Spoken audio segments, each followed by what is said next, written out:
We're talking to Billy Gardell here, and he's going to be at Laugh Boston starting this Thursday through Saturday. I believe it's one show Thursday, and then you got two on Friday and two on Saturday, Billy. And correct, sir. And good morning. Good morning. Yeah, thank you very much for taking the time to talk today.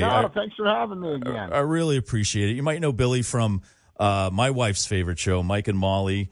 You may seen him more recently on Bob Loves Abishola. You've had a couple of appearances on one of my favorite shows, My Name is Earl. Just tons of TV. I think Yes Dear is in your credits. Yeah. I was with your Boston native Mike O'Malley on that one, and got to do a little guest spots on Young Sheldon, and then let's see, I did a short-lived series on Sun Records. Called Sun Records, which is on Paramount streaming right now, where I played Colonel Parker.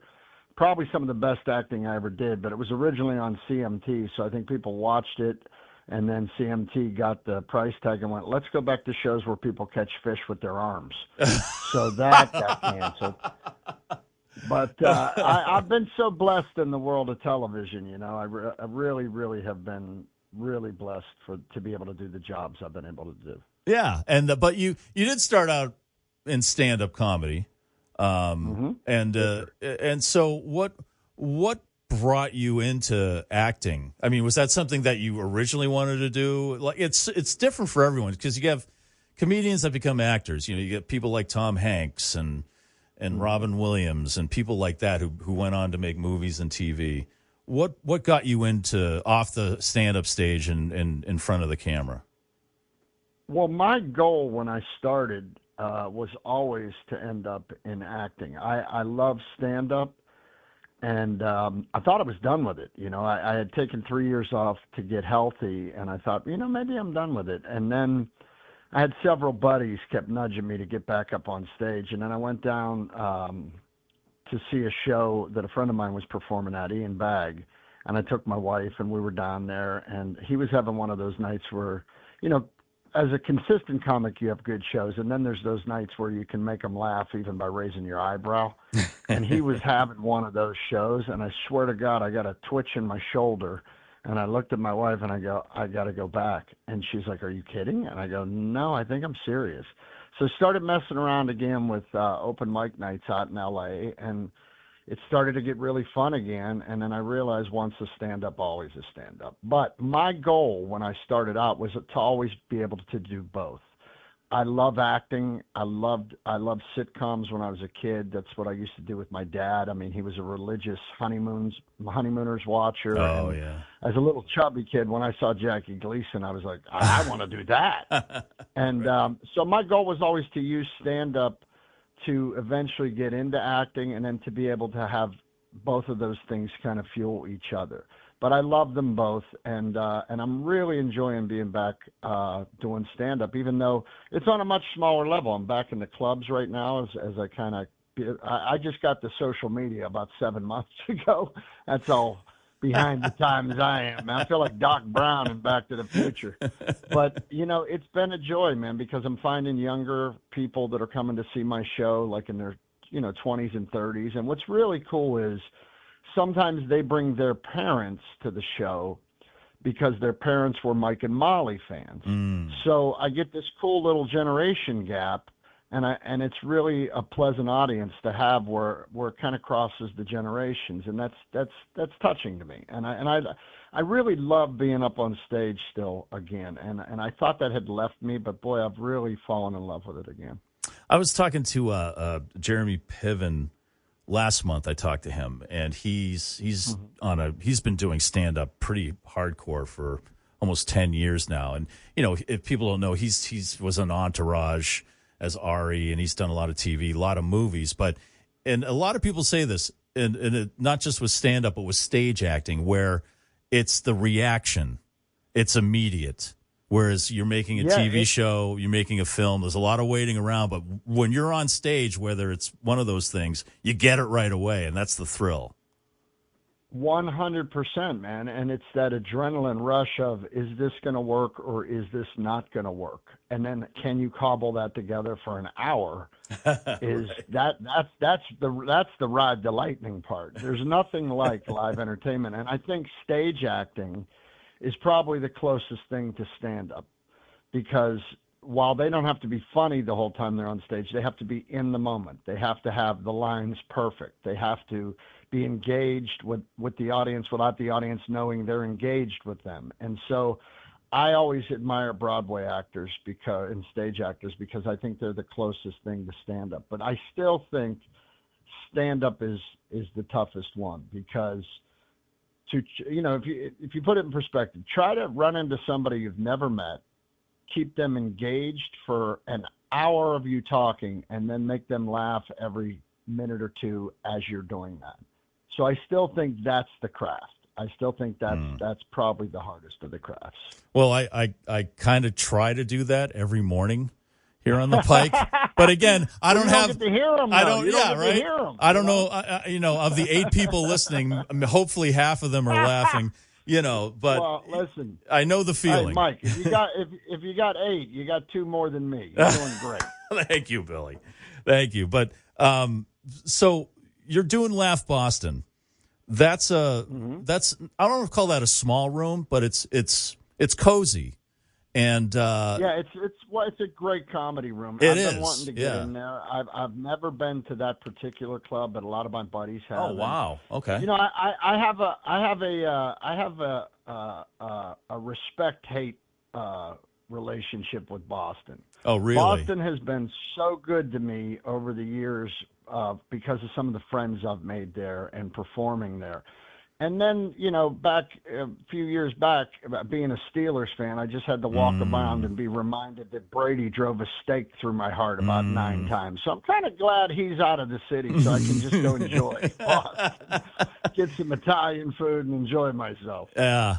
Well, I know we spoke before, and I was born in Pittsburgh. My family lives all around that city. When I go back to visit, it's just a steady stream of abuse. How are your Cheatriots doing? Too bad Pretty Boy Brady isn't your quarterback anymore. And how's it feel to lose again? Just constant abuse. But I'll tell you this, Billy. At least we didn't cry when we lost in the playoffs. That's all I saw a few years ago. No, we didn't. Steelers fans. But you know what it is? I think it's that whole Northeast corridor. We just kind of, and I don't think the rest of the country gets it. We don't mean anything mean by it. We just crank each other. You know what I mean? Pittsburgh, Boston, Philly, New York. It's just in the dirt. You know what I mean? I think it goes from Chicago up to, Maine. I think that's just the sarcasm corridor. And nobody means nothing by it, but if you see a chance to rib somebody, you do, and it's not a personal thing. And you have to remember that when you go down south or out west, because when you throw that Northeast sarcasm at them, they're like, "Whoa, what's wrong with you?" Yes. Where that's just like good morning to us. Yeah. I used to live in Richmond, Virginia. I lived there through most of the 90s, and it took me a little while to adjust because, you just be walking down the street, and if you make eye contact with someone, they'll be like, "How you doing today?" And immediately I'm like, "What do you want?" What do you want? Yeah, what? What do you want? I had to get used to people are just nice, and I'm like, "Oh, is the rest of the country like this?" Because I don't know, it's weird. And then when I moved back, I had to get used to the ball busting. I was like, put your shield on, right? Yeah, exactly. I was like, get the helmet out. Yeah. So, as far as different parts of the country, and you've done stand-up all over the country, what's the toughest place? What was the toughest area or toughest city you went to where you really had to bust ass to win them over? I had the worst show, one of the worst shows of my life in Birmingham, Alabama.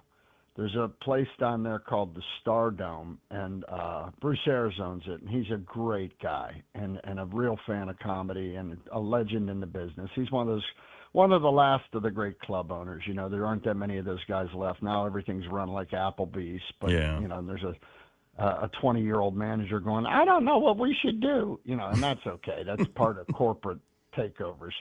But Bruce is a great guy, and he booked me into Alabama. And man, I just went over like a brick in the water. I mean, it was so bad one night. It was raining, and you could just hear the rain hitting the roof while I was trying to do my jokes. Oh boy! So it was a nightmare. I don't know. You know, some places you just click, and some places, you know, it goes flat. You know, but my aim is always to be funny everywhere. Like, you know, I try to write things that, especially nowadays, I like to write connective tissue things to kind of remind us what we have in common, because I think we've lost sight of that a lot in this country. So I kind of do stuff that reminds us that we're all human, we're all fallible, we're not all brilliant, we're not all right, and I think the commonalities of family and, you know, marriage and fatherhood, and that's kind of the wheelhouse I try to stay in, and I try to be funny, you know, write stuff that's funny in Florida, New York, Alabama, California, you know, Colorado. I want to be funny across the board. And I just, look, as a comic, you just have to write what you are, what you know, what you feel, and then how do I express that in a way that everybody's included? And you try, but, you know, you can't please all of the people all of the time. And it was apparent in Alabama, my friend. Well, when did because your style of comedy, it's very relatable, and I get what you're saying. Like, you know, everybody, you know, goes through these issues that you talk about. When did you realize that? Was that from the very get-go when you started stand-up, or did you try to explore, you know, different avenues or different styles? Well, I think you try on different styles when you're starting. You know, I tried being the angry guy, and that didn't work. And then I tried being the super clean guy, and that didn't work. And where I kind of found my voice was in the middle of that, you know. And I think you have to go through those, you know, those transformations to get to what it is what ultimately it becomes is you getting comfortable enough to talk about what you feel without trying to sound too righteous. You know, a great exercise an older comic gave me when I was younger, like I guess 20 years ago, 25 years ago, he said, take 2 pieces of paper, write down, what do I hate? What do I love? Make a list of those things, and then start working through those things and ask yourself every time you read one of them, how can I make this funny? What's funny about this? And that becomes like kind of an authentic highway to who you are, and that always helped me. Wow, that's if you don't mind, I may try that. You know, no, absolutely. It's a great way to generate and it's a great way to kind of be inside yourself to go, okay, what do I really think about this? And then how can I make that funny? How do I present that as funny? Yeah, that's cool. And I think the more revealing you are with who you are, I think the audience senses that authenticity. Yeah, I think that is, and you know, it's hard for me to do that, to kind of lay it open, as far as radio goes. You know, to share things that are relatable with my family and stuff. But yeah, you really have to take that risk to kind of just throw it out, throw your soul out there for everybody to see. And and it doesn't mean you have to be a tortured soul unless you are, and then let that out. You know what I mean? But again, you have to add the funny. What's funny about that? What's going to make people smile or laugh when I say this? Right. And that's the secret sauce. At least for me. If we can go back to acting for a second. So sure. And this definitely has to do with it. I just want to ask, are you tired of talking about your weight loss journey? I mean, you should be. No. You should be proud of it, because if you look at Billy Gardell, like for my first exposure to you at Mike and Molly, and you look at you now, I mean, how much weight have you lost in that period of time? I lost 173 pounds. Jeez. And I always joke, I went from a young Jackie Gleason to an old Paul Newman. My whole life is summed up in The Hustler. But I'm very proud of that, but I always talk about it, and I'll tell you why.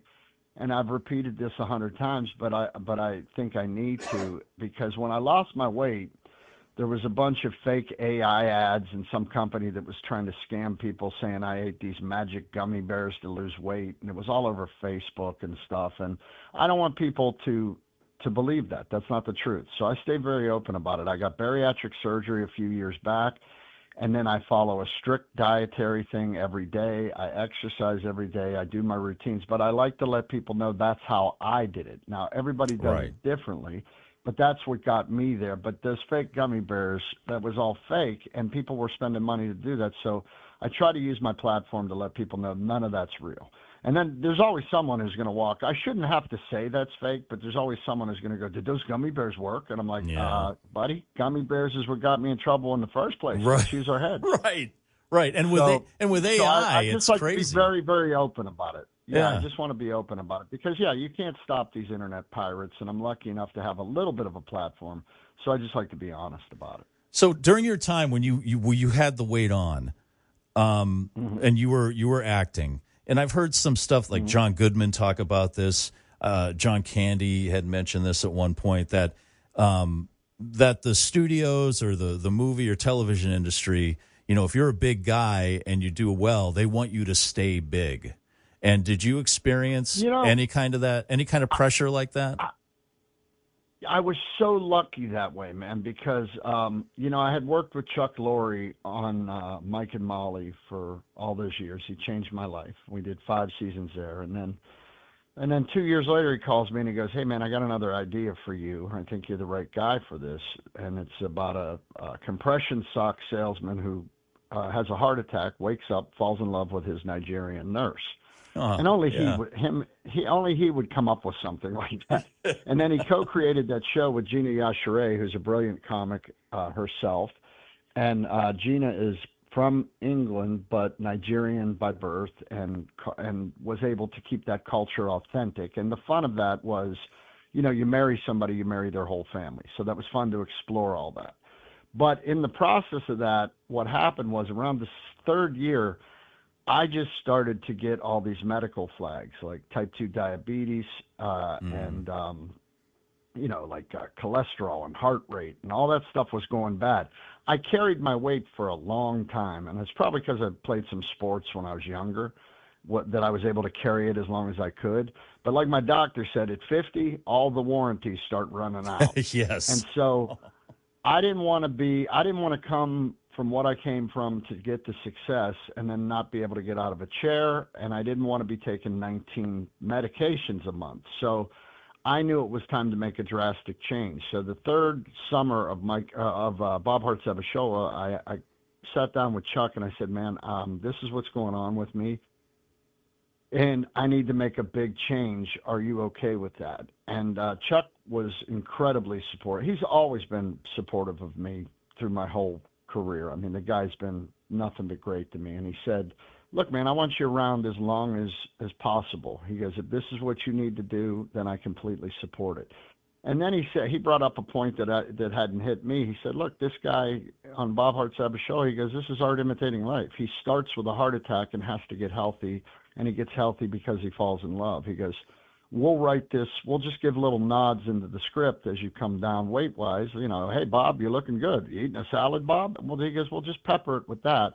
He goes, but go get healthy. I want you here as long as I can be around you. And he was incredibly supportive. That's so method, Billy. Well, method by necessity. Right. Well, that's great. And I only ask if you're tired of talking about it because it seems to be in every interview. But you've been so successful at your weight loss and with your career. I want people to know that it's possible. Yeah, I want people to know that it's possible, and you don't have to go that route, but go some route. Yeah. Go do something a day at a time to grind that down, because as you get older, man, weight is one of the magic bullets. If you can get your weight under control, you really have a chance at, look, I'm in the last quarter. We're in the 4th quarter here. I'm 56. I'm hoping I get 20 more, 25. Nobody's promised anything, but I'd like to do some stuff in that time. I'd like to be mobile. I'd like to be able to, be here to watch what happens with my son and his life, and to annoy my wife for another couple decades. So, I think the goals were right for why I did this. All right. Are you in the 4th quarter with Bradshaw's quarterback and Franco Harris and Joe Green and that 79 Titletown team? Or are you in the 4th quarter with Aaron Rodgers? I'm in the fourth quarter with Bradshaw. Right on. This Aaron Rodgers thing is going to be so painful to watch. I don't know why we did this. This is the last guy that beat us in the Super Bowl, and I think he brings some diva into the locker room that doesn't really fit our team, and I don't see any of that. I'm not sure why they're doing this. I was laughing the other day. I said to my buddy, I wonder if there's an app where I can just watch defense, because I'm not sold on any of this.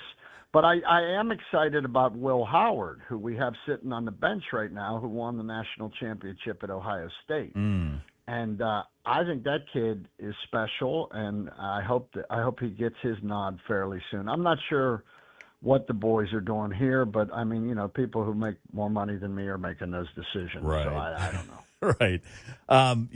If you didn't get it before, Billy is a proud son of Pennsylvania, Swissvale, which is right next to Pittsburgh. Now, I'm from my family is from the same area.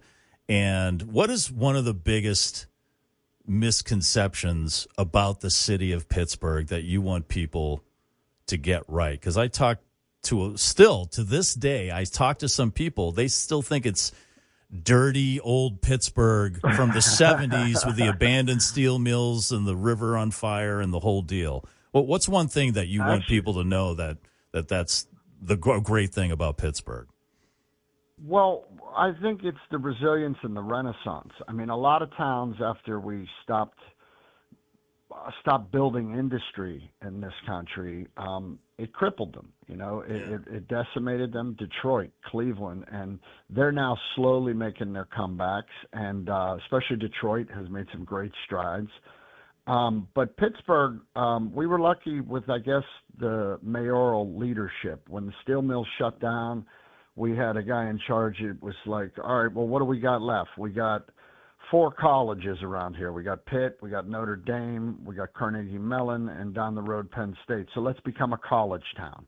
And they kind of built it that way. And in the process of that, that kind of kept them afloat. And then they added, okay, let's build a medical community. They have one of the best medical communities in the country. Then they were like, let's build a convention destination. They did that because what had happened was the environment had recovered. The rivers had gotten clean again, and all of a sudden this wave of tech and medical had come into the city, and then they built a film community. So Pittsburgh has been great at being resilient enough to keep adapting, keep growing, keep moving into the future. And now the city's got a great foodie presence. Yes. It's got a great medical community. It's got a film community. It's super clean. It's a very affordable city to live in, and the people are genuinely kind there. There's still salt of the earth there. There's still a civic pride there. And Pittsburgh is it's a beautiful city now. And to come through, I mean, I remember when I was a kid in the 70s, I mean, around 5 o'clock you had to go in the house because where I lived, the smokestacks in Homestead would let out. Right. And I mean, it was dark. It was dark before it was dark. It was just a black cloud of soot. So now you've got this fresh air, clean rivers. It's a beautiful city, and it has really evolved. So I would say the thing that the misconception is that we didn't evolve when we actually really did. It's actually a very beautiful city now. Yeah, absolutely. I agree. I go back there every year and find new things. So it's definitely a destination. Everybody listening, it's not the dirty old town it used to be. But it's still no, not at all. And we have a great artist community too. I mean, Andy Warhol's from Pittsburgh. Yes. And then we got Jeff Goldblum and Michael Keaton. I mean, we got our artists there as well. Don't forget about the great legendary Pittsburgher Donnie Iris. Also, Donnie Iris, super rock and roller. That's man. Right, man. Super rock and roller. That's Donnie right. was as hot as it could be. Yeah. I remember seeing him on Solid Gold. I've actually got to be friends with him over the years. Oh, nice. And he's just this awesome soul, man. Yeah. And actually, I did a concert there at the Benedum one year, and I talked Donnie into coming out and singing "Love Is Like a Rock" after the show. And I got to be on stage with him, and he was just legendary. But yeah, we have a very eclectic little city, man. Yeah. It's a great visit. Well, Billy Gardell, thanks for taking the time to talk with us today. Really appreciate it. Billy's going to be at Laugh Boston starting this Thursday. One show Thursday, two shows Friday and Saturday. Get over there to see Billy. And thank you so much for your time, man, and answering the questions and being cool. I appreciate that. No, Mike. Yeah, brother, good talking with you again. All the continued success. And like I said, I'm looking forward to being there this weekend. And I'll be at Laughs Boston, like I said, or I'll be in the North End getting some good Italian food. Nice.